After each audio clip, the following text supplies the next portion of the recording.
She's a wife, she's a mother, she's a businesswoman, and later this year, Pamela Evette hopes to become the next Lieutenant Governor of South Carolina. In this edition of Quintin's Close-Ups, I speak exclusively with her one-on-one. And be sure to download the free Quintin's Close-Ups app in your Apple or Google Play stores.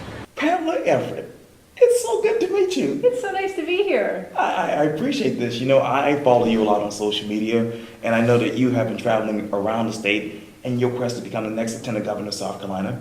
Your Instagram profile reads this: entrepreneur, governor of a master's, lieutenant governor running mate in 2018. She's a businesswoman, entrepreneur, and a member of the WPO, WBNC, plus South Carolina Small Business Regulatory Committee. All those acronyms, right? Right. The governor gets crazy with the acronyms too at me. He always says, like, tell me what that means. Right, exactly right. Because acronym, we're so used to saying acronyms and then people are not sure. Right. So WPO is Women's President's Organization. Sure. And it was a really big honor because you have to be invited to be in that. Ooh. Marcia Firestone heads the Women's President's Organization. And so it's a great group of women entrepreneurs that have developed large, successful businesses. And it's really nice because you can collaborate with each other. So, you know, we're all about the same size, right, all in different industries, right, so you can speak very freely.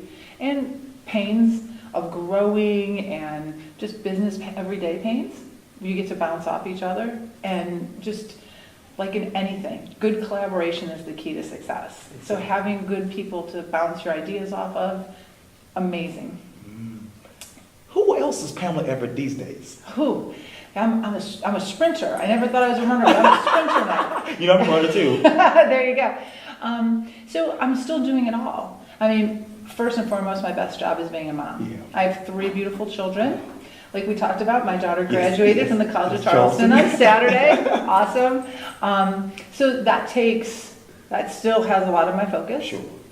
My husband and I, over the last 18 years, we created a company that generates over $1 billion in revenue, and that takes focus and time. Sure. And I'm a candidate. Well, technically not a candidate, but the campaign would call me the most enthusiastic volunteer they have, because technically the lieutenant governors aren't truly candidates until you win the primary. Right. But it's just been amazing for me to travel the state, to see everybody. It gives you a whole different perspective on all the challenges. That we're not a huge state. Like if you look at California, how long it is, or Florida. South Carolina, it doesn't seem like a huge state, but for being our size, we are very, very different as you travel around the state with different interests and different pains and different problems.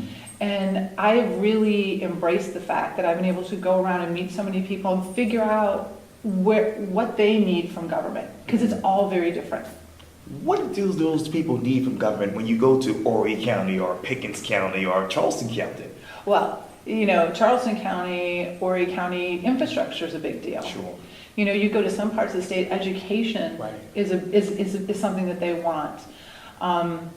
You know, you have economic development in other parts of the state. So I was very fortunate, I am very fortunate to now get a bird's eye view, as they say, of people's perspective on it. Because I think being one person, you can have an idea, but when you really sit and talk to the people that live every day in that area, whether it being traffic is what they're worried about, or needing economic development, or schools that are kind of failing their children, it does give you a different viewpoint, because you feel it from their heart. Those people are talking to you from their heart. And so I've always had a willingness to serve. So it makes me more energized to be part of the solution. I think so many times, even in this race, we have people talking about problems, but nobody's talking about a solution, and nobody's talking about all the great things that are in play right now. You know, economic development, other states want to be us. I mean, they want to be South Carolina. And I think it takes ingenuity, and it takes looking ahead to solve the other problems. But I think we have the best foundation we could have in economic development. Because without economic development, it becomes even harder to try to tackle the problems. But we have economic development, and we have so many good things in the pipeline. I think that's what we should be talking about, is how many great things we have right now. And how do we not, the governor says it, shame on us if we mess it up at this point. Like, we have such a good thing going. We really need to latch on to that positive and make sure we don't do anything that makes businesses not want to come to South Carolina. We need to keep them wanting to come here and excited to be here. And obviously the South Carolina legislative session just ended last week. Yes. If you were to write a newspaper headline about this entire session, what would it be in your mind? I wish we could have got more things done. And so, there were big initiatives that I wish would have gotten done. But I think it takes time. I think just like in business, my dad used to have this great saying that if you've been in a successful meeting, everybody walks away a little happy and everybody walks away a little sad. Because if one person walks away happy all the time, the other people aren't going to want to come to the table anymore, right? And so I think it's important that we put people in power that can collaborate, that can get good facts, compelling facts, to make everybody want to come to the table and get things done, to make some of this divisive arguing stop. That's what we do in business every day. You talk about business. Let me ask you about small business. Sure. What is the state of small business in your mind right now when you think of South Carolina? Well, I think this is a great place to be. I think we have to be careful not to mess it up. I think we have to make sure that we don't put such roadblocks in play that it makes hard to have an entrance point for small business. I think if we make it costly to incorporate it, if you would make it too many regulations, too much paperwork, then people just kind of go, oh, I don't have thousands and thousands of dollars just starting out to give to an attorney to start this. I have to be resourceful enough. I have to make it, the state has to make it easy enough so that an entrepreneur who's coming in with very little funds, but a great idea and a big heart, can get their business up and running. I think, all the other will come into play later. At some point, we all need to go to attorneys. We all need to have good people surrounding us, giving us great advice. Sure. But when you first start out, you really need to figure a lot of things out on your own. And so you don't want to make it so complicated that people can't. Okay. Describe to me the following one word: ethics reform. In one word. Oh my gosh, you're making it tough on me. Oh, sorry. No, that's okay. I'm trying to think of like a good all-encompassing word. I think it's accountability. I think with ethics reform, we need accountability. People ask me that on the trail a lot. Okay. And they'll say, well, what do you think about, what is the governor doing to ensure that, things are going well in Columbia and that people are doing what they're supposed to? And I said, he's doing what a good leader does. He's asking tough questions. So when, the whole nuclear debacle. Right. It was the governor, and it was through his leadership in his years as Attorney General, he knew exactly what paperwork to go for. He looked for the Bechtel report. He demanded it. He wouldn't stop until he got it. That's what being a good leader is. That's what's making people accountable. Like, where is this report? Why wasn't this report turned over? And then made some unpopular decisions. Asked to have the board of directors of Santee Cooper step down. Right. The governor can't do much in SCANA because that's a publicly held company, but he can be involved when it comes to Santee Cooper, because that is something that's in his wheelhouse. And so I think keeping people accountable and in their lane and having somebody that knows what makes them accountable is very important. He did the same thing with the roads tax. Oh yeah. You would have some of our opponents in this race say, headlines at one point in Greenville were like, the governor must think the roads are perfect because he vetoed the roads tax. Well, he didn't veto the roads tax because he thought the roads were good. He vetoed the roads tax because he found out himself through his own work that 40 to 50% of the money on the last roads tax wasn't going for the roads. So he sent a very clear message to the House saying, listen, find the money you're putting elsewhere, put it back to the roads, and until you do that, I'm going to veto anything that comes up. So again, it's finding out the facts, laying the facts out, and then keeping people accountable for them. So, I mean, I think that's a huge part of ethics reform, is keeping people in their lanes, keeping them accountable for the decisions they make, making sure they're making good decisions, and really laying it out there for everybody when they're not. You talk about accountability, you talk about facts, you talk about the record, you talk about the other opponents in this race. Mm-hmm. What's right and what's wrong about what they're saying about Governor McMaster's record in your mind? Well, like everybody, you have a very narrow scope when you're running. I think the governor has done a lot of great things for the state. I think he has brought out to the forefront a lot of problems, kind of like I mentioned with the road stacks, kind of like coming in for Santee Cooper and finding out the reports and he brought that out. He made everybody talk about it. He was keeping people's feet to the fire on it until he got the information he needed. I think sometimes we don't hear the whole story. Kind of like with my example of, the roads. Or, they'll say, well, the governor vetoed the school buses.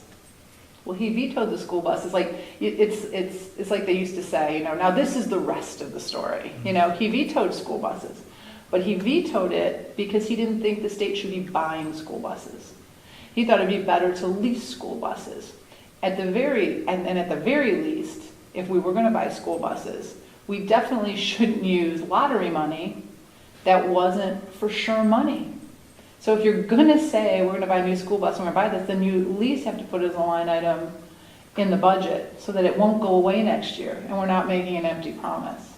So I think there's a lot more to every story. So when our opponents talk about the governor's record, the governor did wonderful things when he spent his time as Attorney General. Right. He did a lot for women in our state that were the victims of domestic violence. He worked with courts to clear dockets. I'm not an attorney, I'm an accountant, so I don't know if I'm saying this completely to the point, but he kind of deputized attorneys so that women could have counsel with them. Like I said, he made judges clear their dockets so women got their day in court. Okay. He did a lot for against internet child predators. He created a division. He got equipment. He trained law enforcement to go after and catch people like that were preying on the most vulnerable, some of the most vulnerable in our society. We have a lot of vulnerable people. That was one big push of them. So he has done wonderful things for our state. And people ask me all the time, why would you leave your business and embark on this new path? And I said, because the governor is infectious. He loves this state and the people in it so much that he got me so excited about what our ticket could do in bringing positive change to the state by keeping the momentum of economic development going forward, that I really got excited about it. Because like I said, I always had a willingness to serve. I talk about it a lot on the campaign trail. My grandparents were all immigrants. So in around 1910, all of them came from Poland. And so we grew up in a multi-generational home, my brothers and I. My grandparents told us all the time, like, you have no idea how lucky you are to be here. They left Poland at a time when it was very turbulent. It was going to be communist. They were afraid. They left their families. They left everything they knew. And they took this leap of faith because they wanted a better life. And they wanted a better life for their children and their grandchildren. And so voting was very important. My father would tell us all, if you don't vote, don't complain, because you have to be an active participant in your government to make it what you want it to be. And a lot of one votes add up to a big group of people. My grandmother just felt so proud to be an American citizen that she said, if you're ever called to serve, if you're ever called to do more, you need to use your talents to do that, because that's why we're here. That's why we're such a great country. So the upbringing I had, along with the governor's love of the state and the people in it, he represents the people of the state well. He talks about how business leaders from all over the world come here, and they say what singles us out is our people. That our people are good people and they're hardworking people. The BMW told him that we're the handshake state. If somebody shakes your hand and gives you their word, you can believe it. And I think it's something, like he says, we take for granted because it's our everyday. It's us dealing with each other all the time. That's not everywhere. And so it was those things that had said, yeah, this is something I can get behind. I can, as hard as it is, take time away from my family and my business to do something really good. And let me get back to describe to me the following one word: sanctuary cities. Okay. So sanctuary cities, I think what we don't want is we don't want to send a message. With sanctuary cities, our thought around them, and I agree with our governor wholeheartedly in this, is you send a message that we're not going to follow the rule of law. So if we're not going to follow the rule of law on immigration, what else aren't we going to follow? Is our law enforcement weak? And our governor stands so strong behind our law enforcement. He knows that these are good people that want to keep the letter of the law all the time, that he wants to back them. He wants to make sure they have all the tools and all the powers that they can possibly have to do what they can do to keep law and order in their cities. June 12th. Oh, it's coming quick. Yeah, what's that one word to describe that? Ooh, excitement. I mean, I've never run for anything. So, working hard, getting out there, shaking hands, meeting people, telling people, who I am. And I feel good because the one common thread I get from this is people say, my gosh, you're so genuine. You're so real. And I'm like, good. I mean, because that's who I am. I don't know how to be anything different. Okay. I love talking to people. I get that honestly from my father. My mother would say he never met a stranger. My husband would tell you, I've never met a stranger. I love talking to people. I love hearing their story. So this has been great. I mean, I'm 100% in. I think I'm in with a very good man, a very honorable man.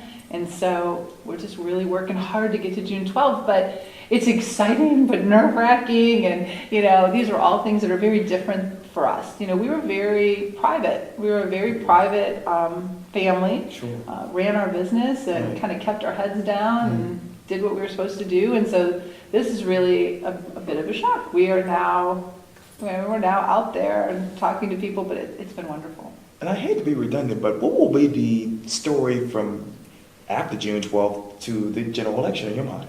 Well, I think it'll stay the same. I think if you look at the governor, he's always had a very clear message. Economic development. I never realized how much economic development helps so many issues. But economic development is the one thing every state should count on their governor for. Okay. And I think we have a really good man at the helm. Economic development offers hope. And as a mother, when I hear people talk in let's say parts of the state that do not have a great educational system, and these are parts of the state that have a lot of poverty, they had generational poverty, I know, my son is 19, and there were days when he was 15 and 16, you're trying to rouse him out of bed to go to school, and he doesn't want to go, right? It's a 15-year-old boy syndrome, most moms will tell you. But he had the world at his feet. He's so blessed. He could be what he wants to be. Right. How does a mom get her son excited about getting out of bed, or daughter, if there's no hope? If their area doesn't hold any economic development interest for them to better themselves tomorrow? As a mother, take away like the political side or the business person side, it breaks your heart. And so I never felt that was more true than I do now, is that if we can bring economic development, Tim Scott's initiative is amazing, repurposing zones, that's amazing, because you need to give businesses incentive. You need to give them like something to take a chance. In business, everything is very cut and dry. You look at it as what am I going to go and what are my outcomes? So when you can dangle a bit of a carrot to say, hey, take a chance and let's go out in this area and let's see what we can do and make things better, it's wonderful. So I think Tim Scott's initiative was wonderful in the sense that it gives businesses a bit of an incentive to go out to areas that they might not go look at. Our governor was so on board with that because he sees how amazing that opportunity is. I believe the last I heard, he was one of the first governors to sign Tim Scott's order, because that has to be signed by each governor, and they have to, they have to go through with commerce and find those zones and get them signed off on. Right. And he was first out of the box to do that. And again, that's because he believes it is the governor's responsibility to push economic development forward. They need to be the face. And I think to do that, you need to sell South Carolina, you gotta love South Carolina. And I don't know if there's anybody that loves South Carolina more than our governor, because he really does. Well, that's good to hear. It does, it is. And you see it when you're with them. And I think it's best said with like friends of ours who, not political people, good conservative, they would call themselves Republicans, they vote and they do.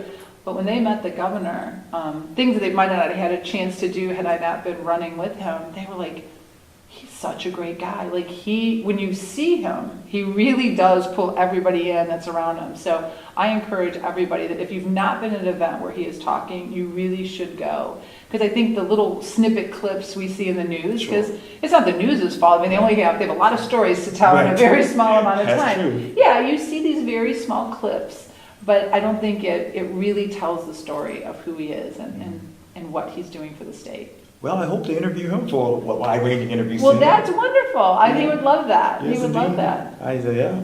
And I appreciate your time too. Well, thank you so much. I mean, this is wonderful. Like I said, I've never met a stranger. So sitting here and talking with you is wonderful for me also. Likewise. Pamela Evette, thank you so much for your time. I really appreciate it, Ms. Evette. Well, thank you so much. You're welcome. Thank you. You're welcome.